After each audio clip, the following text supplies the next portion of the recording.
Ladies and gentlemen, at this time, we would like to bring the father of the bride up to the microphone. How about a round of applause for the father of the bride? He makes his way here to the mic. Just close. Am I good? So good evening, everyone. Cindy and I, along with Dan's parents, Karen and Dan, we want to welcome everyone here. We appreciate everyone coming, and anybody had to travel. We really appreciate you taking the time to come here today, so thank you for coming. Before I get into my truce remarks, I just want to recognize a couple of people who are no longer with us today.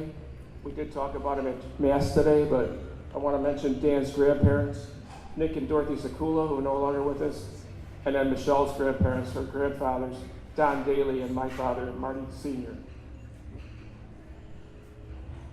So before I get this, I have to do one thing here.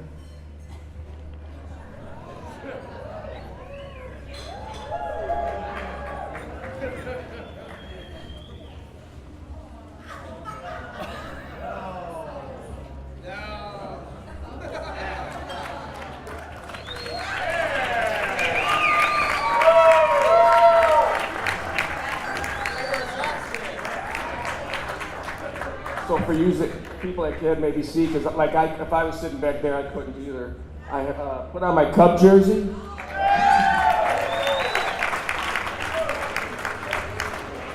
Dan, it's so good to have a sibling, a son-in-law that appreciates the Cubs. I've been waiting a long time for that, so I appreciate that you're here. So Dan, a couple years ago, or 18 months ago, you know how our home is.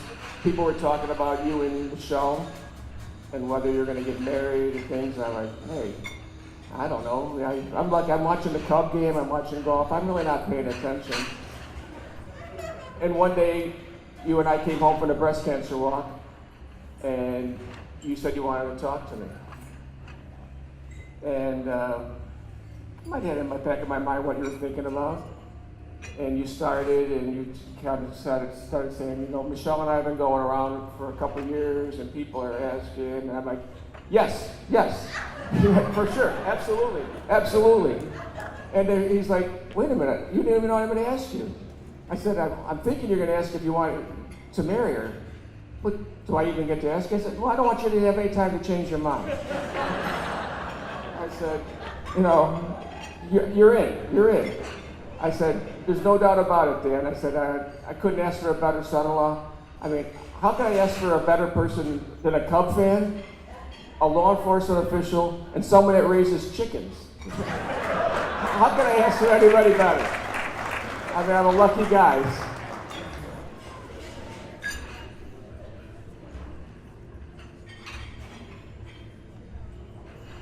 Michelle.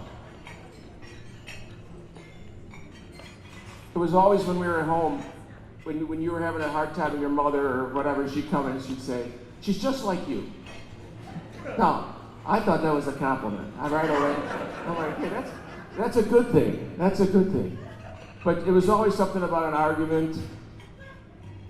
And hold on for this. I forgot one part here that I really have to go back to. Before we were getting...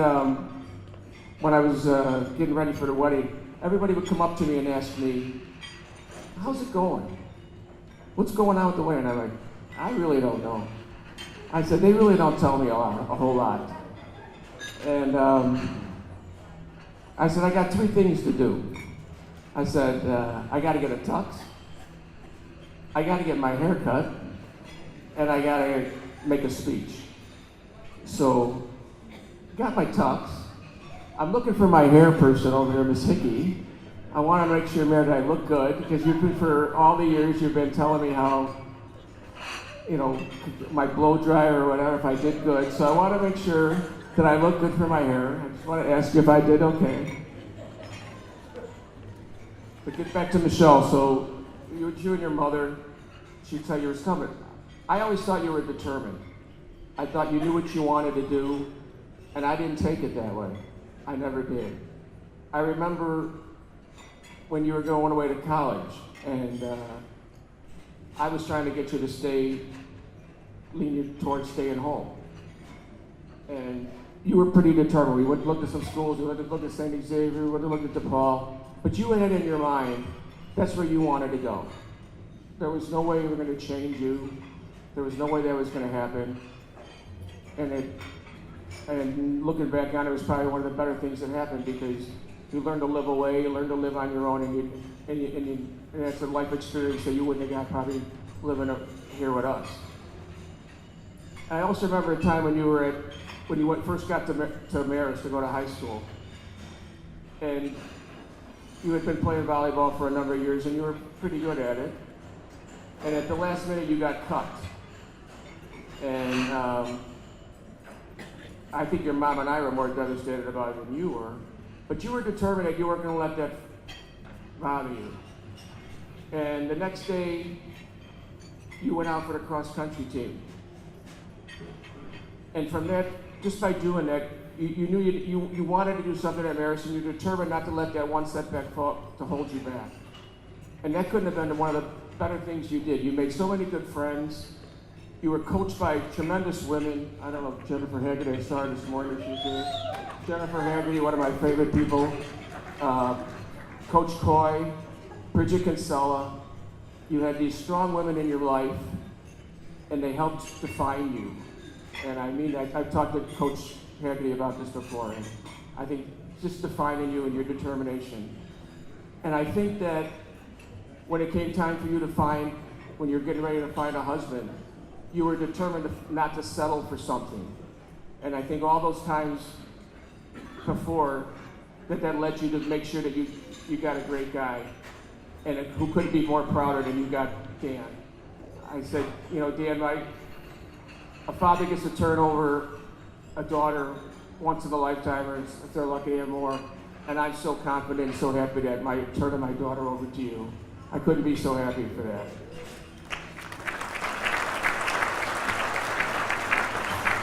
And finally, I just want to say, people have asked me, the guys I golf with every day, when it's Saturdays, what's going on? Michael Donald, Sarge, Bobby Zemke, Jeff, what's going on? How's everything going? And I said, I got the speech, and I'm trying to work on it. And they said, well, what are you going to tell them? What's your word? And all I can say is, Cindy and I were fortunate to Cindy and I just had our 38th wedding anniversary last week. And I've been fortunate to be able to do that. And I try to tell her that what I was going to tell you and Dan is, it's about memories. To me, it's about memories. There's going to be a lot of times that are bad times. You're going to have some of that. It's just inevitable. There's no way to get around that. But if you turn those, when I look back at those times, and we've had those, I don't look back and say I have bad memories. Sure, we've lost a few people, but memories are what's going to keep you going. And I look around this room here to everyone here. You have such, Dan, I've gotten in the last couple of weeks, I got to meet a lot of your uncles and family. I know you have a strong family, your mom and dad, your grandparents, they've been great people. You have such strong family here to help you guys, and tremendous friends. I would not be here today without, I look over here on the left-hand side, all these people here, I don't want to start naming them, but they're all sitting here on the left-hand side of me. I'm not afraid to reach out to any of them, to ask them for a favor, to ask them for help. And all I can tell you is when you guys have tough times, look to your family, look to your friends, and you'll create those great memories, and you'll be able to look back at these times, and it'll all be good for you. So I would just ask you in closing just to raise your glass and to say to Dan and Michelle, great memories, salute.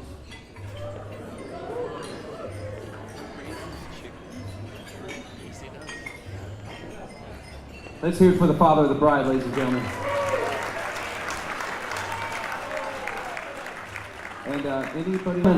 It's time to bring up the best man for a few words. How about a round of applause for your best man?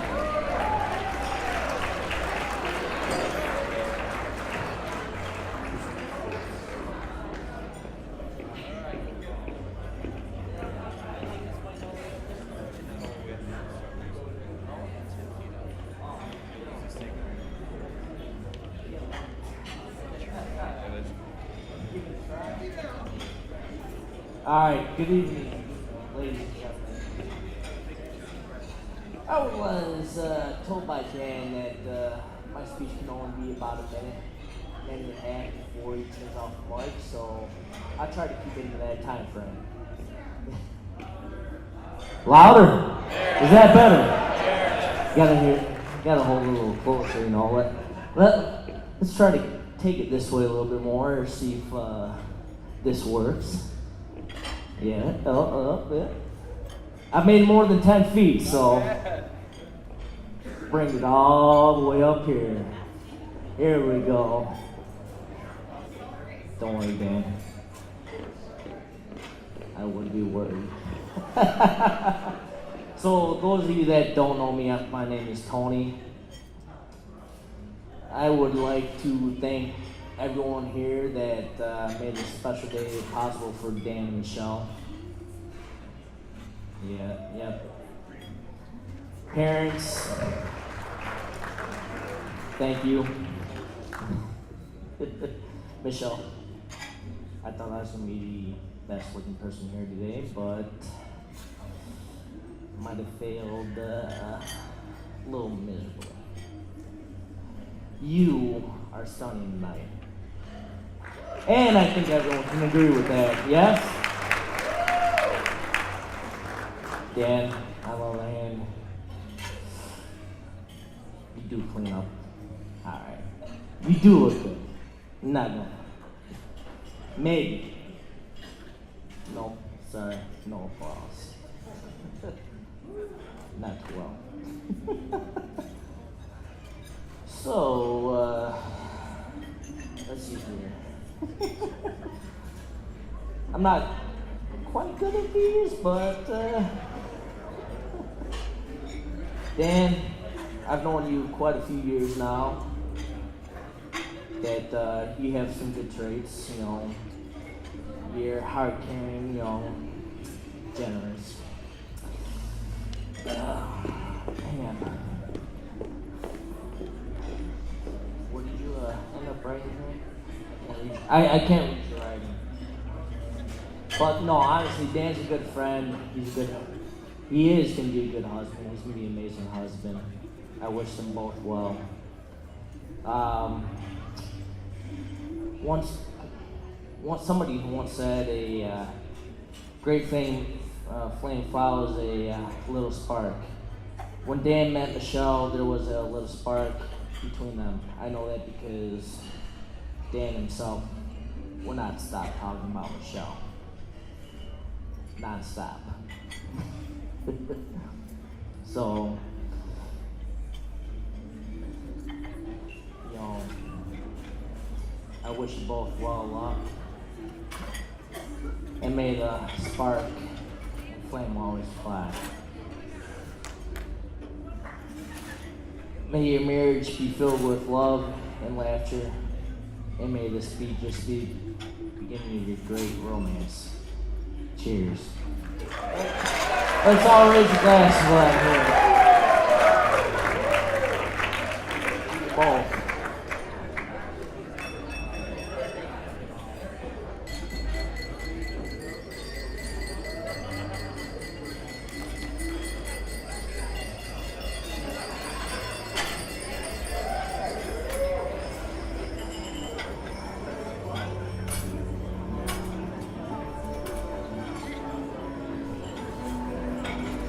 Let's hear it for the best man.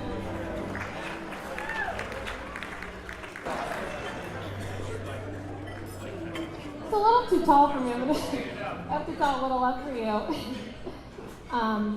For those of you I haven't had the pleasure of meeting, my name is Nothhelfer.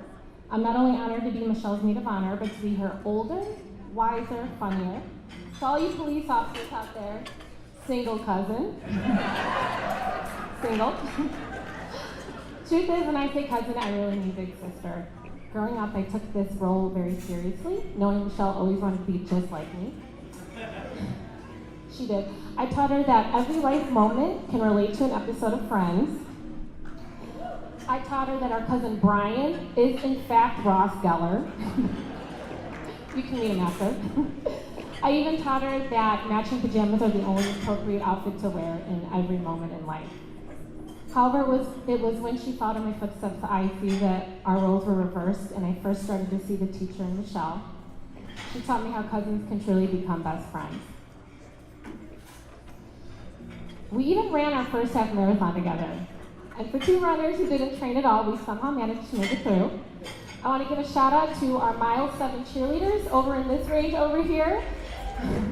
Thank you to the Nothhelfers and Harads who stood in their pajamas at 5 in the morning, a little hungover, in Walt Disney World, serving us freshly made hot chocolate out of hotel ice buckets. At mile 7, you don't exactly crave hot chocolate, but when the other runners laughed and asked if you are our family, we were a little embarrassed, but proud to say yes. Dan, if there's one thing I can promise you in the 28 years that Michelle has been my sidekick, it's that she will support you unconditionally.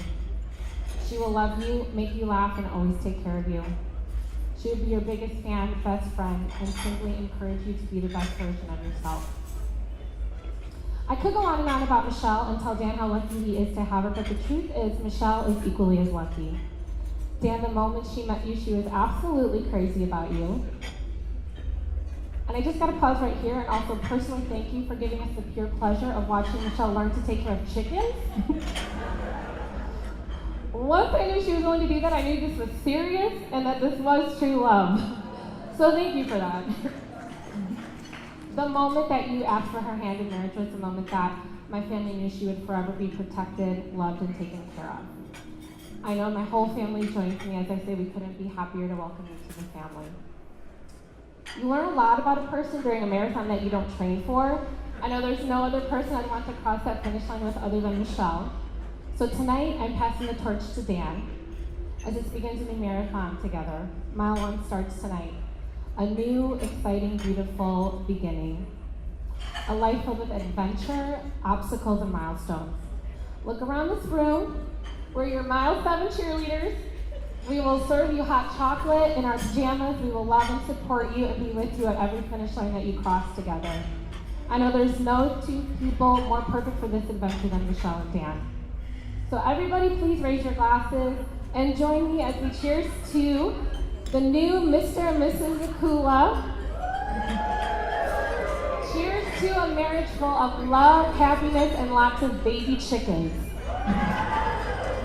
Lots of baby chickens. Thank you both for inviting me to play such an honorable role on this special day. I love you both. Cheers. Let's hear it for her.